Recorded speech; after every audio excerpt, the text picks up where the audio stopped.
Hello mga langga, good morning. Isang napakalamig na umaga dito sa Row. And malaki na rin yung bump ng aking baby. And today is ipapakita ko sa inyo yung mga dresses na aking pinamili sa Uka. Yes, mahilig po ako sa dress talaga. Kasi nga sa aking height, matangkad ako. So I love wearing dresses. Charan!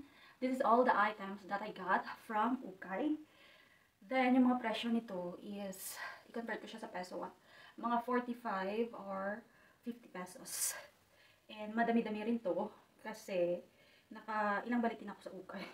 And ngayon ko lang talaga siya ihuhol lahat-lahat. And let's start from the first item. This is the first item that I got from Ukay and I love this. Even though na winter na siya, pero yung kinuha ko mostly is mga pang-summer na mga dress because I told you before that I love dresses. May paslit siya dito, right and left side. Pero hindi ko tinanggal yung leggings ko. And yung color niya is dark pink na may style-style siya dito. And ang ganda. Nagagandahan ako sa kanya. And stretchable siya. Ito yung kagandahan. And this is fit for me kasi nga matangkad ako. This is the second dress, summer dress that I got from Ukay. And maganda din siya. Yung kulay niya is para siyang pink din. Ganyan yung kanyang sa likod. And tama lang din yung haba sa akin. Nung binili ko rin pala to, is hindi ko na to finit pa.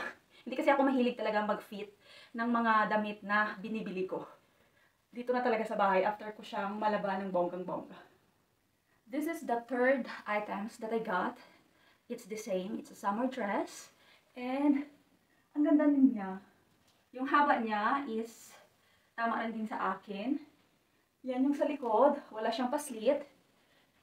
Yung kulay niya is white and green. And ang ganda niya. Gusto ko siya. Kasi magagamit ko talaga siya during summer. Kapag kami ay aalis. At ito naman mga mi, yung pang-apat natin. And maganda rin siya. Stretchable. Tapos, pa-flowers yung kanyang style na mahaba.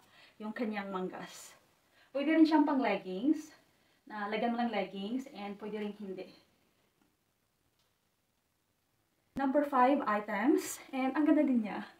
Nag-stretch kasi siya, kaya kasya sa aking malaking tiyan. Yung kulay niya is black.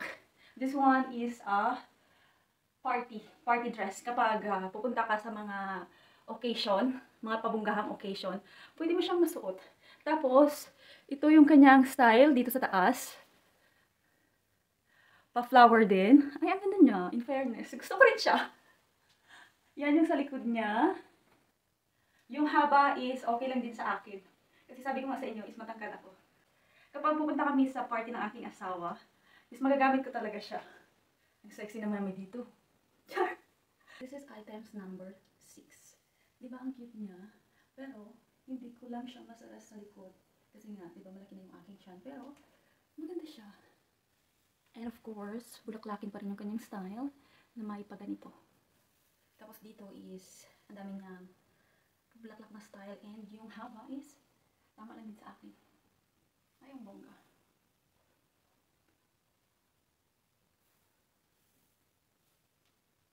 Ito naman yung aking pang-pito. Pero hindi ko rin siya masusuot kasi hindi siya nag-stretch. Pero size ko to dati. Hopefully talaga is magagamit ko siya. Yung size pala niya is small. Pero feeling ko papayat ako after kong manganak. And ang ganda din, flowers. I told you. Mahilig talaga ako sa mga pa-flowers. Gusto ko rin yung kanyang style. Mahaba din yung kanyang manggas. Then, yung haba niya is tama lang din sa akin. Ito naman yung ating number 8. Blouse siya, red, kasi nga Christmas. Kaya binili ko siya. Mahaba din yung kanyang manggas, tapos may ganito yung kanyang style. Tapos may higot siya diri. Pahigot! And maganda rin siya kapag high waist, yung iyong gagamiting pantalon or leggings. Ang bongga. Bagay din siyang pang-juntis na damit. May pa-buttons din pala dito. Buttons. And yan yung likod.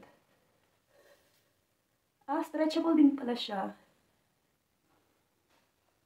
Items number 9. And ang ganda rin niya. Nagustuhan ko rin siya. It's another red color. Ito yung kanyang pa-design. Tapos may pa-zipper siya sa harapan. At ito, anong tawag dito? Parang balloon style. Maganda rin siyang i-partner sa high waist na mga pants.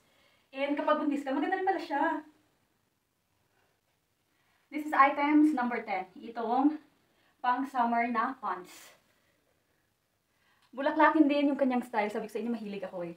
Pero susuotin ko siya kapag kami ay pupunta ng dagat. Kasi ang ganda ng kanyang tela. Pang dagat talaga siya. That's the reason kung bakit binili ko siya. I love flowers talaga. Ilan lamang ito sa mga items na nabili ko sa ukay dito sa Row. Mahilig talaga ako sa ukay nung nasa Pilipinas pa ako kasi nga yung aking kapatid is meron siyang business before na ukay at ako yung nagbabantay. I think some of the dresses that I show you is gagamitin ko siya sa aking DIY maternity shoot by next week.